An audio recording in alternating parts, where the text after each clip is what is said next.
Você já se perguntou o que acontece com aqueles trens que um dia lotaram estações e agora não circulam mais? Eles apodrecem em algum desvio morto? São derretidos para fabricar novos carros? Ou talvez algo mais inesperado? Prepare-se, porque o que vou te contar você não imaginaria nem viajando em vagão de primeira classe. O homem que foi fazer fortuna e voltou com $500 mil em dívidas. Verão de 2004. Um empreiteiro de sucata chega a Eagle Borax, Califórnia, com um plano que parecia infalível. Ele trouxe guindastes pesados, permissões em ordem e uma equipe pronta para levantar uma dúzia de locomotivas que estavam há quase 20 anos juntando poeira. O negócio estava feito. Ou assim ele pensava.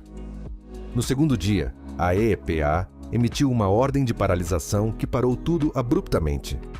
Seu plano não considerava o amianto dos isolamentos, a tinta com chumbo descascada ou o diesel que tinha vazado no solo a partir dos cárteres rachados. O que se seguiu foram meses de litígios e faturas se acumulando sem mover um único parafuso. O sujeito perdeu $500 mil, 0 locomotivas recuperadas.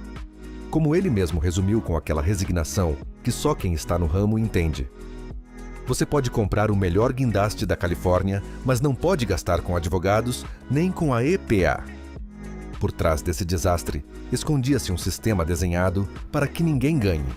Como uma locomotiva acaba no deserto. A história que ninguém arquivou. Para entender por que essas locomotivas estão lá, é preciso voltar aos anos 80 e 90. O setor ferroviário dos Estados Unidos viveu uma onda de fusões e falências que deixou frotas inteiras sem operador, sem rota e sem futuro.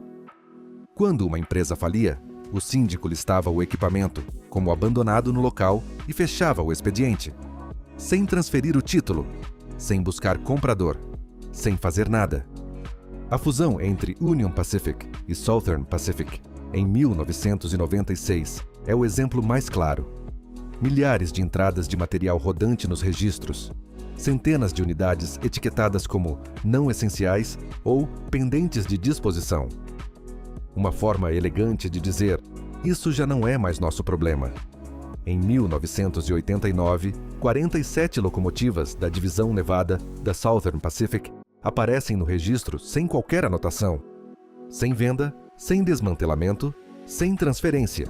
Simplesmente desaparecem do papel. Qualquer um que tenha visto como funciona uma grande fusão sabe exatamente o que aconteceu. Os ativos incômodos não são resolvidos, são apagados da lista. E o que é apagado do papel acaba no deserto. O cemitério que se vê do espaço. Essas locomotivas não desapareceram. Estão lá, alinhadas no deserto, como se alguém as tivesse estacionado com a intenção de voltar. E nunca voltou. 4 locais concentram a maioria.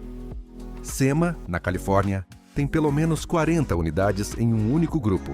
Filas e filas de aço enferrujado visíveis como cicatrizes paralelas no chão. Cobra, no norte de Nevada, acumula mais de 30. Gerlock, à beira do deserto Black Rock, outras 30. E Eagle Borax, onde o empreiteiro de 2004 deixou $500 mil enterrado, esconde mais uma dúzia meio engolidas pela areia. No total, entre 200 e 500 locomotivas espalhadas pelo sudoeste. Os grupos são tão densos que no Google Earth parecem zonas industriais. Você pode vê-los agora mesmo, sem equipamento especializado, sem saber nada de ferrovias. Basta abrir o mapa e procurar. Se já está pensando o mesmo que eu, curta porque isso fica ainda mais estranho. Porque o mistério não é que estejam lá. O mistério é que qualquer um pode vê-las e ninguém pode tocá-las. E a resposta começa por algo que não tem nada de mecânico. Um papel. A armadilha do papel. Quando a locomotiva não pertence a ninguém. Esqueça a ferrugem e a areia. O verdadeiro freio está em uma pasta. Quando aquelas fusões e falências varreram o setor, o título de centenas de locomotivas nunca foi transferido. Os arquivos do Código Comercial, os processos de falência e os contratos de fusão simplesmente não batem. Em muitos casos, o título expirou e agora pertence ao dono do terreno. Ou a ninguém. Aí está a armadilha. Sem título limpo, não há permissão para mover resíduos perigosos, nem autorização para colocá-los em um caminhão. É como ter as chaves de um caminhão sem a nota fiscal.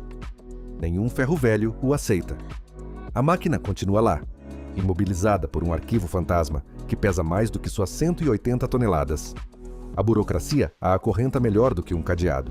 E o mais cínico é que para as ferrovias, essa paralisia é perfeita. Porque quando o papel impede a recuperação, o Código Fiscal te premia por abandonar. O negócio perfeito. Como ganhar dinheiro abandonando 180 toneladas de aço. Aqui está a chave de tudo. A seção 165 do Código Fiscal norte-americano permite deduzir como perda o valor total do equipamento abandonado. Traduza. A ferroviária estaciona uma locomotiva no deserto, declara essa perda em sua contabilidade e compensa milhões em receitas tributáveis.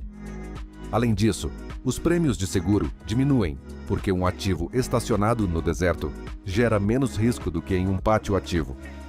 Abandonar sai de graça. Recuperar não. Mover uma única locomotiva pode custar mais de $300 mil. Apenas a permissão para transporte de resíduos perigosos custa entre 20 mil e 50 mil antes de tocar um parafuso.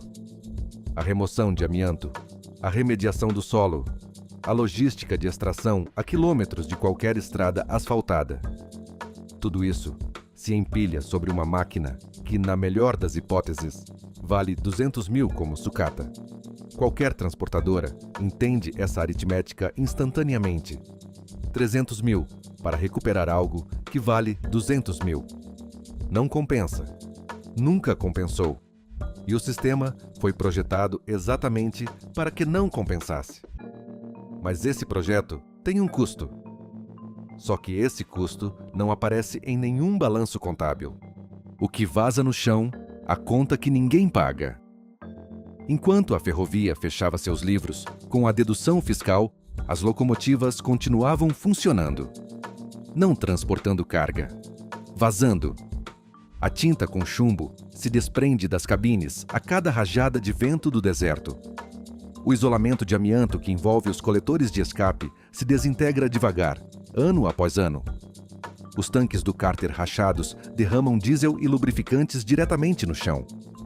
Amostras coletadas em locais próximos à SEMA e Gerlock mostram níveis elevados de chumbo e hidrocarbonetos num raio de 6 metros ao redor de cada estrutura.